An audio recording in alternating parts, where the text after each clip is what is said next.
अस्सलाम वालेकुम, मैं हूं ताहिर जमील खान। नाजरीन, रावी वापस जा रहा है। एक हफ्ते से 10 दिन तक लाहौर में एक बिभरता हुआ रावी आया, एक भूखे शेर की तरह ये टूट पड़ा और इसकी जो मिकदार थी वो तारीखी सतह इसने क्रॉस की। जुमे के रोज़ 2,20,000 क्यूसिक तक गया, लेकिन उसके बाद अब ये आहिस्ता आहिस्ता बतदरीज कम हो रहा है और अब इसकी जो मौजूदा मिकदार है ये 80,000 से भी कम क्यूसिक इसके रह गए हैं। और खुशाइन बात ये है कि जहाँ से ये आ रहा है, यानी कि इससे पीछे ये साइफन के मुकाम पे होता है, उससे पहले ये शकरगढ़ और नारोवाल के मुकाम पे होता है, जसड़ के मुकाम पर, वहाँ भी मिकदार लगभग इतनी है, यानी कि 80,000 क्यूसिक के लगभग है। तो इसका मतलब ये कि अब मज़ीद इसकी मिकदार, इसकी सतह मज़ीद बुलंद नहीं होगी और अब इससे कम ही होगी। लेकिन दूसरी जानिब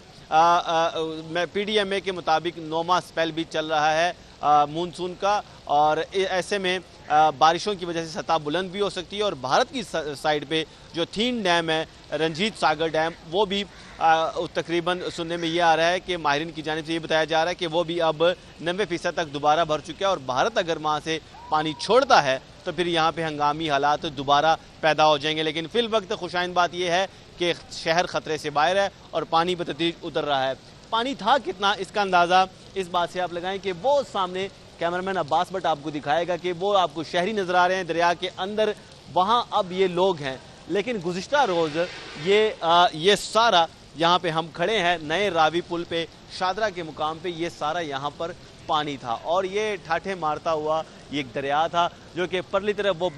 ग्रीन जैकेट्स में आपको जो रजाकार नज़र आ रहे हैं, जहाँ पे कुर्सियाँ पड़ी हैं, वहाँ तक ये सारा पानी ही पानी था। और ये इसकी जो टोटल जो मिकदार थी वो 2,20,000 क्यूसिक थी। लेकिन अब आप देख सकते हैं कि पानी उतरता उतरता उतरता वो दरिया के पाट के वस्त तक सिर्फ रह गया। और अब आप देख सकते हैं कि वहाँ पे मीडिया वाले भी आप देख सकते हैं, वहाँ पे शहरी भी हैं, वहाँ पे रजाकार भी हैं, और अब इस पाट में ये लोग फिर रहे हैं, यानी पानी मुसलसल उतर रहा है। लेकिन जिन इलाकों में ये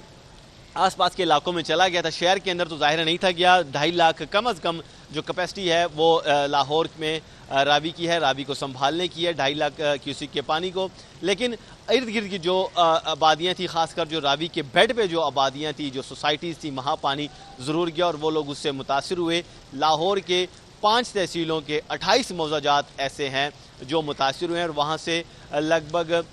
26,000 के करीब लोगों का वहाँ से इनखला किया गया और उन्हें मुख्तलिफ स्कूलों में जो रिलीफ कैंप कायम किए गए हैं वहाँ ठहराया गया। इन 26,000 लोगों में से 22,000 लोग ऐसे हैं जो अपने रिश्तेदारों के यहाँ या दूसरी जगहों पे चले गए, लेकिन 4,000 लोग ऐसे थे जिनका अपना कोई था नहीं, जिनके पास दूसरा कोई ठिकाना नहीं था, या उनके रिश्तेदार खुद ही मुतासिर थे इसी पानी से, तो वो अब इन सरकारी स्कूलों के रिलीफ कैंप्स में पनाह गुज़ीन है और वहाँ उन्हें खाना पीना, रिहाइश और बच्चों के लिए दूध और हर चीज़ मुहैया की जा रही है। इस तरह जो मवेशी थे, शहरी उस हवाले से भी बड़े परेशान थे, चूँकि रिवर बेड पे लोगों ने मवेशी भी रखे हुए थे गांव देहात में, और जो मौज़ाजात हैं उनमें उन मवेशियों के लिए भी 3 मुख्तलिफ जगह पे शेल्टर्स कायम किए गए हैं, जिनमें खोखर पिंड है, मांगा मंडी है, लखो डेर का मुकाम है, तो वहाँ मवेशियों के लिए भी बंदोबस्त है। तो अब सूरत हाल ये है कि शहरियों के लिए शेल्टर भी है, मवेशियों के लिए भी शेल्टर है, और लेकिन अब पानी जब आहिस्ता से उतर रहा है, अब मज़ीद जब पानी उतर जाएगा और लाहौर जब ख़तरे से निकल जाएगा, मानसून का ये नौमा स्पेल भी ख़त्म होगा, भारत की जानिब से भी कुछ खदशात जो हैं वो भी जब ख़त्म हो जाएंगे, तो उसके बाद इन लोगों को वापस हालात बेहतर होने पर वहाँ बसाया जाएगा। जी।